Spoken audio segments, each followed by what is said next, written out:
I got winners on the way. You know you can't knock the hustle. And if you gotta get in place, then we gon' put your business on display. Grab a seat with Neesha for a minute. And if you got the goods, we can talk about your business. She know what it's like to make a move independently. And I don't fake us like that. We've been trusting God like that. Yeah, yeah, yeah, yeah. Oh, we gon' put your business on display.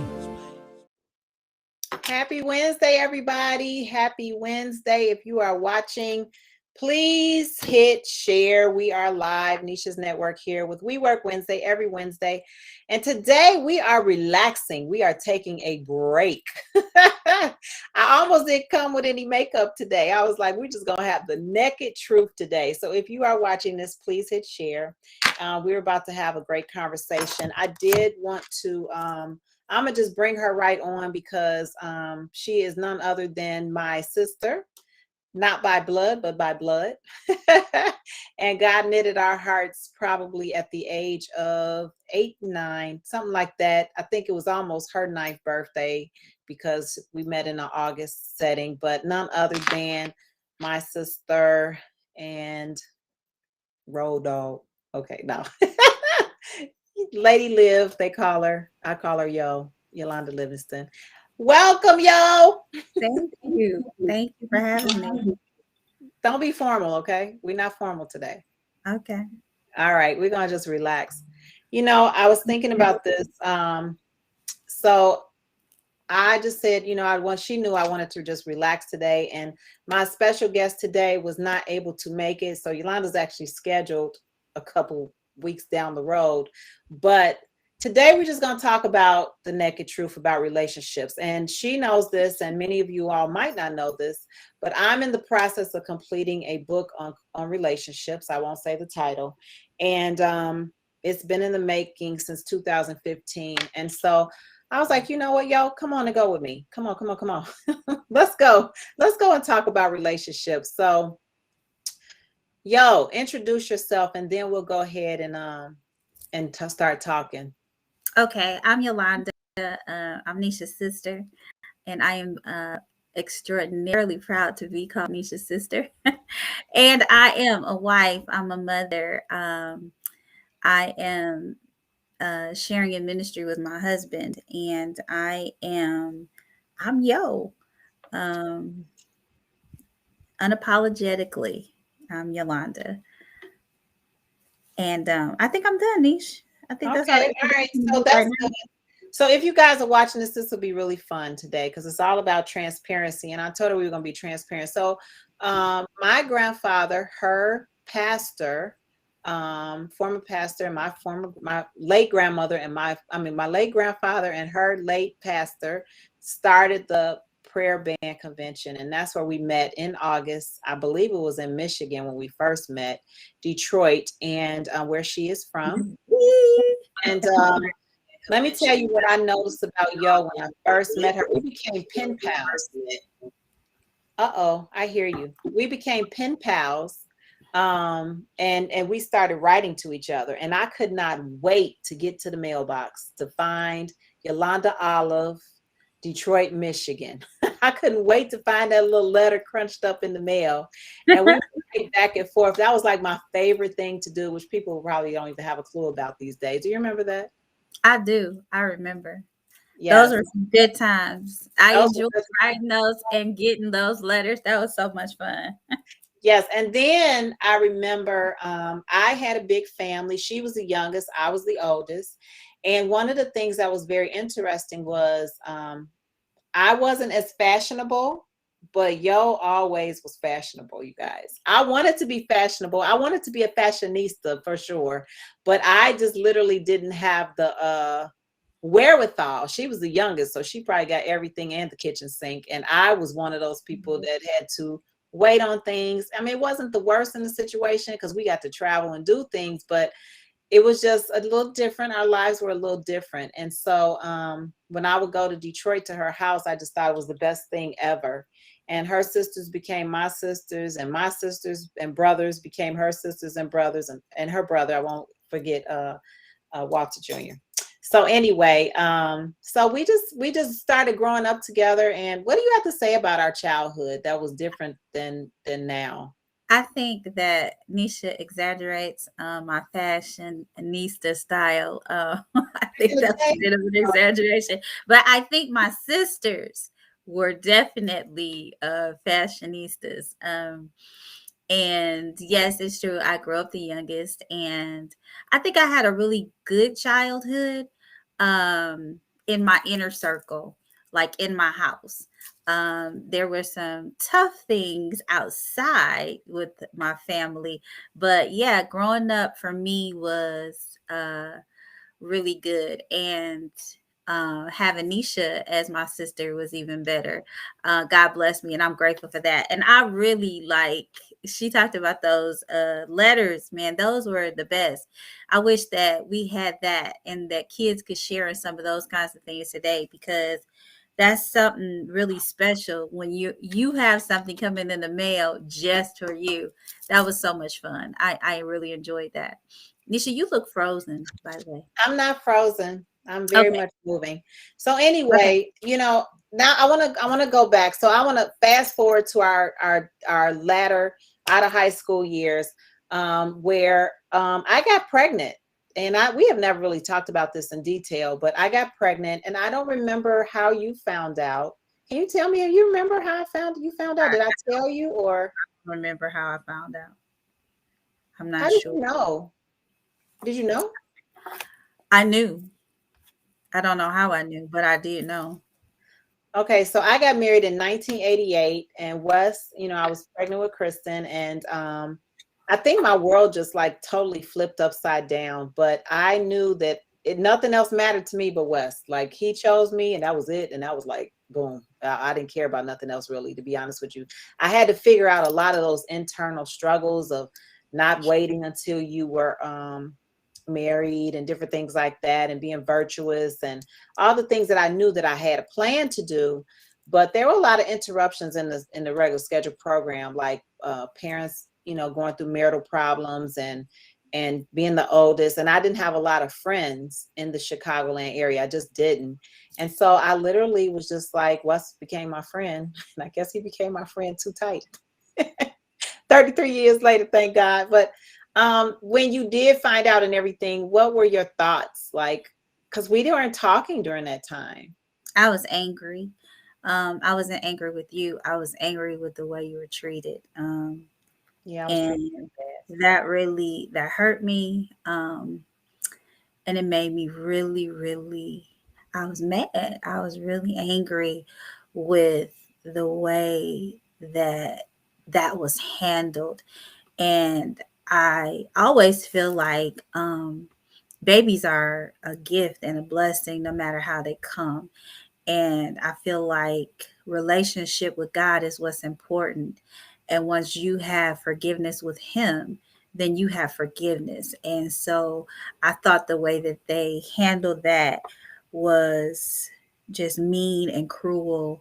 And I think that was another thing that kind of left a bad flavor or bad taste for me with church and with um, leadership, and how people always are saying what the Bible says, but then they're doing something different. And I think that was one of the additional things that affected my life differently with regard to my perception and my thoughts of church and church people.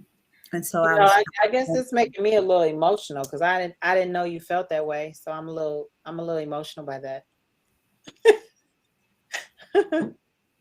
Woo! yeah. Anyway, we're gonna move on because you know, wow, I didn't know that this was gonna bring up emotions. My God. So fast forward to not knowing that, and cell phones were not popular, right? Yo got engaged and was ready to be married. And I know that I shared this with her. She knows this. I struggled because I always thought we would be in each other's wedding. Well, I didn't have a wedding. I got married at City Hall, but I was like literally, Kristen talking about let it flow, mom. I thought I was literally like gonna be in your wedding. And I remember you saying to me, I just didn't know what to do. I didn't know if you could afford it. I didn't know what. Remember, you was like, I just didn't know. All I knew is I wanted you there. I remember you saying that. Like, what was that like? Like that hurt my feelings. She knows this already, y'all. So we talk about stuff we already know. And I think I just felt like the only person that I had that I knew I could not be a part of something that was special that I didn't even get to experience, right? So it kind of was a weird kind of time. I Yeah. I guess I didn't know. And you know how when you lose touch, um, there are things that you don't know, and you have your last point of reference, if you will. And so the last point of reference was, like you said, what the difference is in our struggle. yeah, And so that was still the point of reference, whereas everything for you had shifted and had changed and had become, better. But I didn't know. And so, but like I always, I knew I wanted you there. I just didn't know about that situation. And I think during that time, I was really being careful and cognizant of who I invited to be in the wedding, because there were things that I wanted and I knew what I wanted. And then I knew how much they cost. And then I yeah, you knew, said that. all of those things. And I wasn't trying to have this one's mama make this dress and that one's mama make that dress and everything. I had everything set in my mind how I wanted everything to go. And so again, points of reference. I didn't know what had shifted. And so that's kind of how that happened. But I knew I wanted you there, but I didn't want to put a burden on you either, if that makes Yeah, sense. yeah. And I think that's so important in relationships. If there would have been some level of communication in our sisterhood and friendship, and there wasn't such a large gap, I think that we would have literally probably you probably would have known, you know what I mean? And Right. so I undoubtedly, like Wes was like, we're going, I've heard so much about her. And that's the part that was good. It's like, knowing that we always picked up where we left off, even though it did sting a little. But I remember helping you. Your stylist had did your hair, but something was out of place. So I wound up helping you redirect your hair and helping you make sure your makeup was good. And I just was there for you. And I was glad to show some part of it. I am so emotional today, y'all. It is ridiculous because I'm going back down memory lane, and it's making me very weepy. If God allows life to be created, no one has the right or shame to condemn you for that. Children are a gift from God. Yeah. That's true. God, no matter what the circumstances of their conception, that's true. But our history, we knew the consequences of these type of things, right, yo? Our Right. foundation was very strict in the word and in the church. And it still doesn't make premarital sex right, but it does mean that if a baby comes, then that is the blessing in it. It's not a curse. So you don't want to abort. They say don't have abortions. Well, then don't treat me bad if I get pregnant. You know what I mean? It's kind of like, Hello. what do you Exactly. Hello. so anyway, so and the wedding was beautiful, and we were glad to meet Carl. And from that point on, after you got married, then we kind of like reconnected again, and me and Wes would drive to Detroit to your house, and some of my siblings would come, and just different things. And there That was was a fun different too. huh? That was fun too. Especially the first encounter with Deborah and John. That was Yeah, fun. yeah. It was just a really fun time. We were really young. Wow, we were young. We're not old, but we were young. So, then I had to watch on the flip side all of my struggles that I went through. And I think I was transparent with you about that season after I got married, and we began to talk. But then you started having your struggles, and that was hard for me beyond measure. And I don't know if you want to open up and share, but I mean, it was a tough season that you went through. And yeah. Yeah, So it if you was. all joined us today, before we get going with this nitty gritty, if you join us today, this is my sister Yolanda, that God knitted our hearts at the age of 8, 9 years old. And we have been connected ever since. And we have gone through ups and downs, ins and outs. But I'm talking about the naked truth in friendships. And everybody says, oh, that's my sister. Oh, that's my sister. If you tell Yo, she not my sister, she gonna have attitude with you. Like, what? That is my sister. But I do know that we have biological sisters, but God knits people's hearts in friendships for purpose. And you can abort the plan of your friendship if you walk an offense, if you really don't understand the purpose in it. You can get rid of people and you weren't supposed to get rid of them from hurt or from pain. Because I could have backed up after she didn't invite me in the wedding and all of that stuff. I could have retreated, and she could have retreated on some of this other stuff we're about to talk about. But I'm just saying that it's the dynamic of, if God knits your hearts together, no matter where you've been or how you've been, stay open to the process and work through it. And that's what I want to say about that. So go ahead, Yo, tell us about some of the things that you kind of encountered early on in your relationship and through marriage. I think again it goes back to, like Neesha said, we had some strict, upbringing in the church and everything. And I think that I had some issues with sex, because I think in my mind, we grew up, sex is a sin. If you are not married, you can't do it. You don't want to do this and blah, blah, blah. And so that's how we lived. And then if anything happened, then you knew that you was going to be under this immense condemnation, which that's not God. God doesn't condemn, he convicts, but that's a whole another conversation. Yeah. So anyway, I got stuck in that mindset of not doing it. So then also people's untruths about it. And it's supposed to be the best thing, in my words, since sliced bread, and it's so wonderful, and it's so this. And well, my first experience was not so wonderful, and so this, and it was with my husband, and I was like, that hurt, like, and I don't want to do that again. I was like, you love me, why would you want to put me through that torture again? Yeah. So it was not comfortable, and so that led to years of issues in my relationship. I'm being real transparent here. Carl go see this and lose his mind. But anyway, so it led to many issues in our relationship. And then after that, if there was a point at which I did become comfortable, I started having miscarriages. And it was like Carl could breathe on me and I would be pregnant. And then my pregnancy would lead to grief because I would lose my baby. And so that was hard. And Neesha talked about continuing in a relationship. You have to push past some struggles.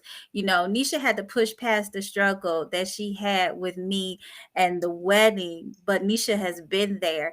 And she came when I had miscarriages. Neesha showed up on my doorstep and I didn't even know she was coming, and was like, yo, it's gonna be okay. That's a sister.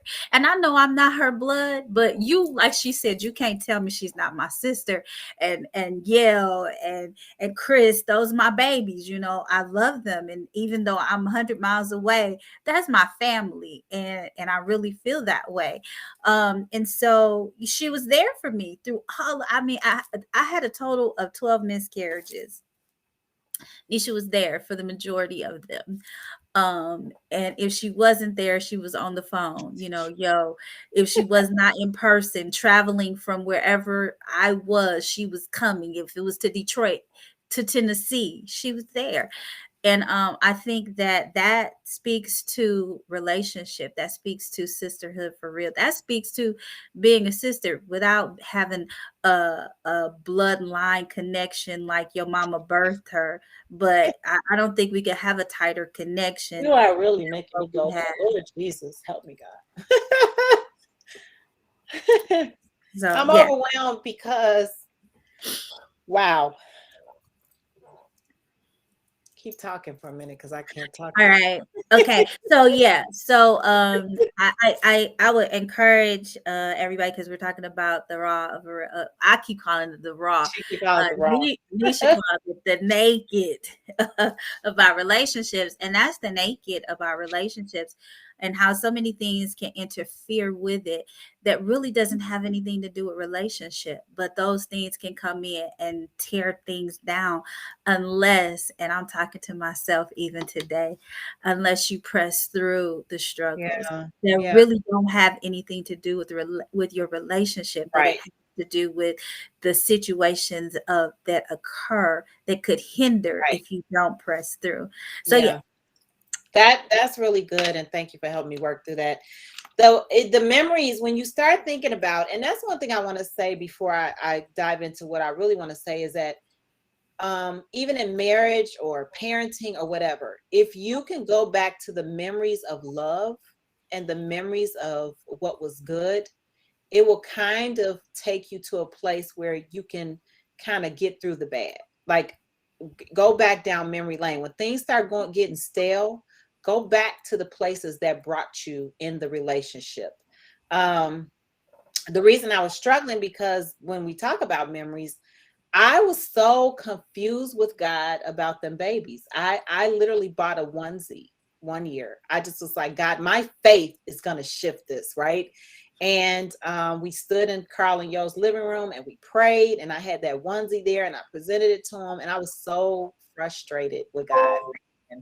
And you want something so bad, you want people to be able to see the fullness of what you think that should happen for them. And I'm grateful for the experience, even though it was probably hard for me, but I think it can never prepare you for anything, but you want to be there. And I couldn't imagine by me having my three children, Chris, Yelly, and Nia, that how my sister could not give birth. And the pain of that just was, and even one time we talked about, I was like, what should I have a baby for y'all? I was like, should I do it? Because whatever needs to happen, I don't know what's going on with God, but you have to think beyond yourself. And that's the kind of thing that God knitted our hearts together. And I know I have a lot of people in my circle that I care about because of the rejection that I received, not from Yo, but just in relationships in high school and grammar school, the things I encountered, it made me want to lean in more to relationships and to let them grow and really to see them work, really to see them loved. And I wanted her and Carl to feel that love. And man, we walked through some tough times. So I'm gonna fast forward a little bit. Then God blessed Yo with Jira.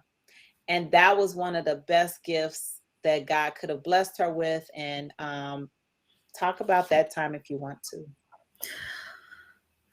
Okay. God bless. I don't think I want to go into the details of that right now, but God blessed me with Jira Ivory, and her name is Jira because God provided a baby for us. And her middle name is Ivory after my mother and spelled with an E instead of an O because that's how my mama spelled it. So Jira has purpose of provision from God and memory from everything that Yeah, matters yeah, most. And yes, Jira was a tremendous blessing that came after my 10th miscarriage. And yeah, she's amazing. And she actually Jira was adopted, but I don't think anybody would ever know that. So no, I said I wasn't going to go into it, but oh well, here it goes. And so it was after a 10th miscarriage, after believing God and trusting God. And after my 10th miscarriage, I really think that I was at a point of almost losing my mind. yeah. And because That was a hard year. That I was a hard. would not let go. I wouldn't let the baby go. We had seen the baby 1 week before. The baby was like, we were 12 or 13 weeks, and we saw our baby move and the legs move. And then 1 week later, it started declining. And I was like, this is insane. And I was like, God is not going to take this baby. This baby is going to live. And I kept holding on to that, the baby is going to live. And so, but the baby didn't live. And I wouldn't go for a D&C. I was like, no, I said, God is this baby is gonna live, and I'm just gonna have faith, and as long as it takes. And so my doctor is amazing. If you all need an OB-GYN, Philip Altenburn is amazing. And he really walked me through that. And he was very kind. And he would let me have ultrasound after ultrasound because I was refusing to do anything because that baby was not going anywhere. And every ultrasound, my baby was shrinking and shrinking and shrinking. And so finally, he was like, Yolanda, you have to do this because you're going to get sick. And I don't want you to get sick. And so I finally did. And so that was that point. And then we had a young lady come to our church, and she was at a state that she did not want to abort a baby. And someone said, hey, my pastor and his wife have been having a struggle. Maybe you'll want to talk to them about adopting your baby. And that's what happened. And she came, and the sermon was crazy. The sermon was about not aborting the child. Wow. And she heard that sermon, and she was like, well, I don't want to have an abortion, but you can't keep the baby. I need to give the baby for adoption, but I want the baby to good parents. And so that's how that all happened. And that's why I believe that this relationship, again, we're talking about relationships, the raw relationship. I believe that this Jairus relationship with us is divine. And God is so amazing because although I could not go through the birthing process myself, I went through the birthing process. Yeah. I walked every step of the way with the mom, and I bought Beethoven and Bach music for her to listen to, and I made greens for her to eat, and I did those things. We were in the delivery room. Carl cut the cord. I nursed her literally, not crazy figuratively. And you think I'm crazy talking about I nursed her? No, I nursed her. I went through the process where my body would produce milk so that she could have that is I'm drawing a blank right now, but the colostrum. She had all of those nutrients that she needed, and she had those from me. And I often say, man, some of the stuff she go through probably because she got some of my hormones and stuff. But anyway, so I believe that even that relationship was divine purpose. And if you didn't know, I don't think you could tell that Jari was adopted. And she acts, oh my gosh, she's me. Oh, so that be driving me crazy. But she's me, but she's a lot of her daddy too. But so yeah, but that was after the 10th miscarriage. And I do want to say, when we were talking about how, church, I didn't understand why God wouldn't let me have a baby. I was like, God, I did it the right way. God, I didn't have sex before marriage, and everybody around me is just having babies in that. Why? What's wrong with me, God? What? And then, I got that, how you oftentimes people say, God said, why not you? So I guess that was that kind of situation. And also to let me know, you're not that good.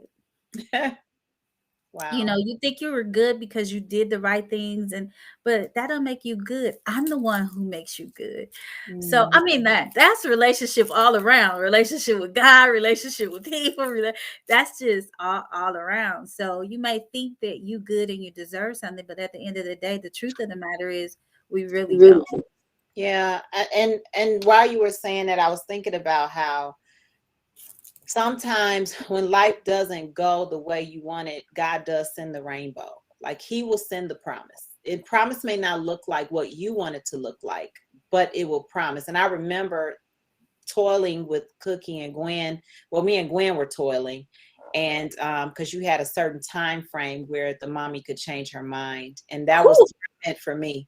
And I know it was torment for you, but it was a certain time frame. And Cookie said to us, she said, Evelyn Archie, she said, I'm gonna need you all to get yourselves together because I'm here to tell you that Jaira is here to stay. with Yolanda and Carl. We were in Candace's room at the time. And I will never forget that she stood flat-footed and snapped on us. That's one of her older sisters. And Gwen is the oldest, and she snapped. It was just those moments where you just like, Lord, please, and we crying out to God. And it's like, no, she just stood flat-footed. It was like, no, this is what's about to happen. But I want to fast forward because 30 minutes has gone by so fast. But I want to say that, what knitted me and Yo's heart together and all the trials and tribulations. And then she walked through with me when Kristen gave birth to her baby, stillborn. And, it just like God just will build relationships. And one of the things I want to say about relationships is one of the things I say all the time. Relationships should not be one-sided. You should not always be the giver, and you should not always be the receiver. They should work hand in hand. Everybody has something to offer. And as long as there's hope and breath in your body, know that those things will come back. God will bring them back around where they'll bless one another. And if people go on a hiatus, like we went on several hiatuses, because when she got Gyra, y'all, she left the building. Okay, I'm gonna just tell you that. She was all Gyra. You understand me? There was nobody. Poor Carl. You know what I'm saying? Like, there was Gyra and Gyra only. And those, we won't have time to go into all the depth of that. But when they came to Chicago, I had an attitude. I was like, okay, y'all could come. Wes was like, how you gonna not have them come? And I was like, they could come. But it took me so long to break the ice because I was angry with her for leaving me out of those 5 years of Gyra's life. Like, we would talk, but it wasn't like a talk. We were like, she was all about Gyra. And I think that that's okay. But I think having an understanding sometimes, will help people see where you are. But I never experienced what she experienced. So it's so easy to sit back and judge. Where were you? I wanted to be a part. I prayed for this baby. Well, what about I? Move the I out of here and see the beauty of what the relationship that God gave her time to really, embrace motherhood, where I'd embraced it already, right? But you just want to we can't be a part of everything, we can't be a part of every aspect of people's life. And that's one thing I told y'all this morning, one day, I said, I told somebody else this morning, I want to hold on to everybody forever. I was like, everybody just be a part. Everybody just stay in the game. Everybody just keep having a party. And I don't know how you feel about it, yo, but that's a difficult part for me sometimes. Sometimes the seasons come and you have to, there's a respite. And then you'll come back if it's time. But it's not easy, especially for people who have dealt with rejection and haven't really healed all the way. And because she was the only one that didn't reject me, in a manner of speaking, I wanted all of that. You understand what I mean? People become, I think I wrote this in a book. Are they rescue-oriented relationships where people rescue you from your pain and that's what your relationship was built on? Or is it really a solid foundation that if they're there for a season or if they're not, can you still have a relationship? I'm gonna let you expound on that. I think hindsight is 2020. And at the point of Gyra, I had gone through so much. And like I said, at that 10th month, that 10th baby, I was almost crazy. And then Gyra came and everybody and everything was like non-existent. Like finally I had this baby that I had longed for years. Yeah. And so, again, hindsight is 2020. I made some mistakes. I wounded some relationships.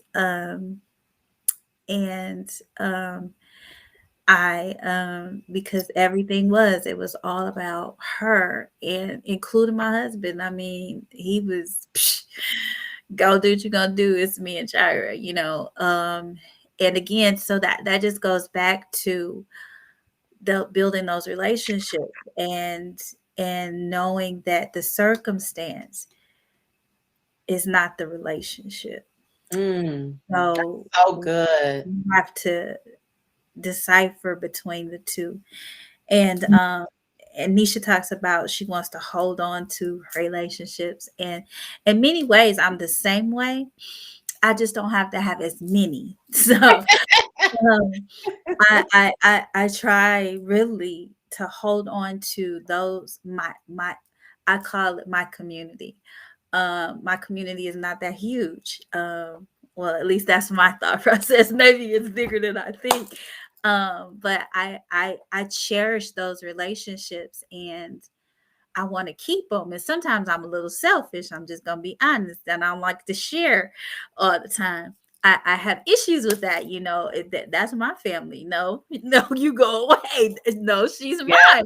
yeah, that's true. So, but I have those where, I want to just keep them to myself. But even at 52, I'm still learning, and the value that I see in the people that are close to me, other people need to experience that same value That's good. because they may not see it, but because it's there, they need to be able to experience some of those things that you experienced from those same people. So I'm learning how to share, y'all. um, but that's what I have for that right there. And then we and God will bring things full circle. So let's just say it's been about probably 8 years now ago that we revamped what we grew up in, and that was the prayer conference. And that's the other thing. Me and Yolanda, we thought about this.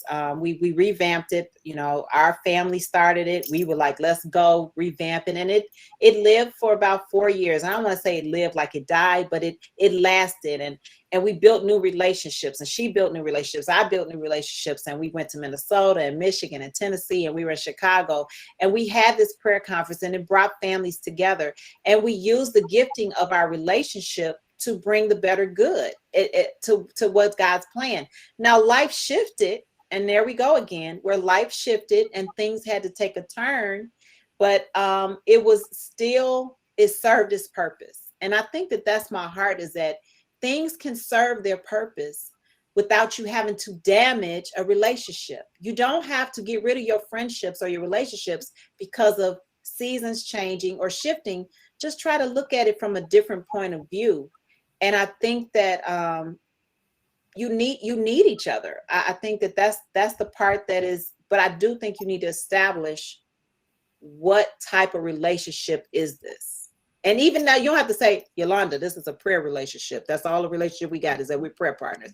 You don't have to do that, but you and the Father can really establish that. So you set boundaries so you don't overstep them, and then you're wounded in an area where my former pastor, Catherine Davis, she used to say, life is a chest or drawer. And I think I wrote about this, is that, your underwear drawer may be up here, but you don't put your jeans in the underwear drawer. Some people do. Sometimes I do. But you know what I'm saying? Like, if you're in a hurry, but find out what things go in which drawer.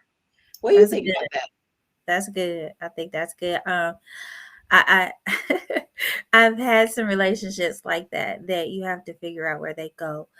And just because sometimes your relationship doesn't end up being the same that it started, but that doesn't mean that the love or any of those things go away. Mm-hmm. And it doesn't even mean that you wouldn't be there for the person just because there was a change in the dynamic of the relationship. Mm-hmm. And I think that that's something sometimes people miss, and they expect you to be just hardcore evil and mean to people who've caused you some pain. Yeah. When that may not be that's not my nature. And so just because our relationship has shifted and some things happened to cause a breakdown, that didn't change the love I have. That didn't change that if you ever needed me, I would be there. That didn't change that. What changed was our dynamic. Yeah. The way we do relationship. Yeah. Yeah. Wow. Well, you guys, it has been over 30 minutes today, and we could sit on the phone for hours. And I'm really not a phone person to lay on the phone for hours, but me and she has helped me through writing books and finishing pages. I've helped her through studying and different things like that. It's just been a season and she's in Tennessee, Clarksville, Tennessee. But one of the things I wanted to put out there is that I love my sister because she is willing. It may not be easy to be the church. She's willing to be the love of Jesus Christ through her story. And you guys be on the lookout for her book entitled The Prisoner of the Pastor's Wife. She is a first lady. She is a pastor's wife, but she is not in prison. But sometimes we can be in prison in our mind just through our storms.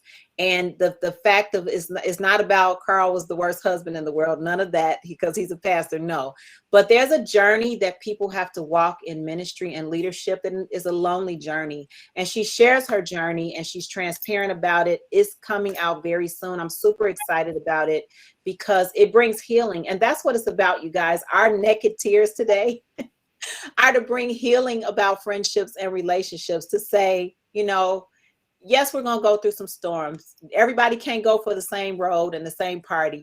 I want my whole family to go along with me, but it doesn't mean that's your journey. But you can be healed in the process of sharing your story.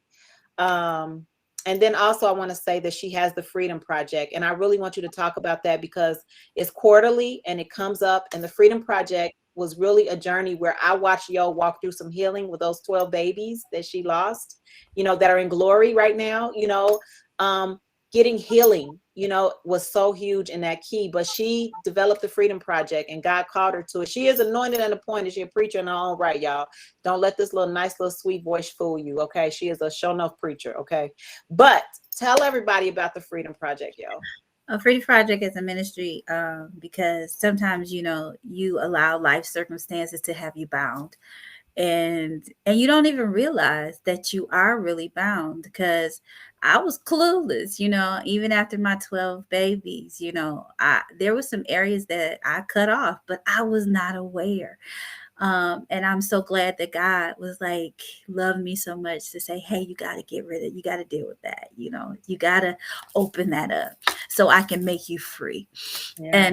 And so that's what happened. I became free. And then I kind of realized, and then walking through the journey of being a pastor's wife is not an easy journey. And there are a lot of ups, there are a lot of downs, there are a lot of behind the scene things that people would never even imagine that happen and can cause a pastor's wife or a first lady or, partner in ministry, whatever you want to call it, to become stifled and to become bound and start to shut down because so many hurts happen. Well, I believe that God intends for us to be free. Yeah. I believe that God intends for us to be unapologetically who he made us. I believe that God intends for us to let go of those things that are binding us and keeping us and preventing us from being open to love. Yeah. So Freedom Project is created for that purpose. And we have a, like she said, quarterly, actually virtual conference. Virtual. And we have different topics. I've had our sister Cynthia was our speaker a couple of times. My cousin Sharon, she talked about grief after losing two of her sons in their adult years. We've had, and then we have Neesha and Gwen. And so all of those people come together and we minister. We have a time of worship on Friday night in preparation for what God is going to reveal and expose and loose on Saturday. And so we have specific prayers and stuff like that that's guided toward or leaning toward the deliverance that's going to take place on that next day. And my Kristen came on and shared and was so transparent, and oh my God, it's been a blessing. And we're coming back in February. Because I want to promote it and I want it to be well announced. So in February, we're going to have another meeting, and we're going to have the puzzle lady come, and she is going to minister to us. Hallelujah. Tasha is going to come and minister to us. And we're going to talk about being free to love. Yeah. That's so good. To be loved. So yeah. So that's how Freedom Project came, and that's its purpose. And it's more than just for the first lady, it's for all women, because all women in any leadership position in life Yeah. suffer those things. So yeah, that's Freedom Project. Well, you guys stay tuned for the Prison of the Pastor's Wife. Be on the lookout. Hopefully, you can start pre-ordering very soon. That'll be super exciting. And we're just all connected. And through the building of relationships, I just wanted to say this, through the building of relationships, I'm looking at some of the people in the chat, like Yo started loving on Eb, and Eb loves Yo, and then Cynthia became her sister, and then Marilyn is her sister and publishing her book, and just so many people. My children are her children, and just the bottom line is that don't negate your gift and keep it all to yourself. It is so important to be honest. Somebody complimented me today. They say, I just love that you're authentic and you just are real. And I'm like, well, what you see is you get. I'm not going to be fake, you guys. And I'll probably tell you everything about me per Wes's demise, because he probably like, you talk too much. But the truth is that the relationship is what God ordained them.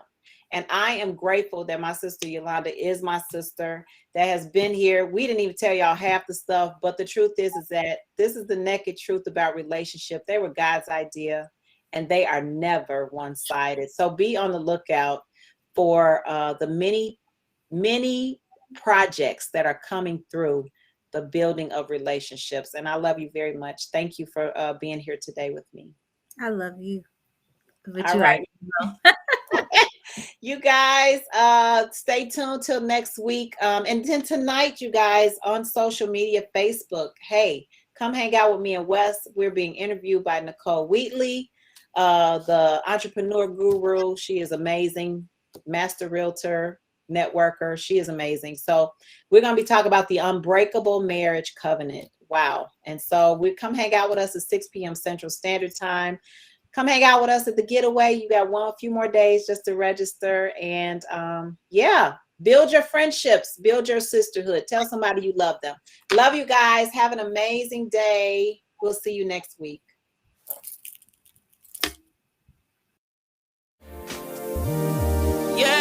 Yeah. Oh.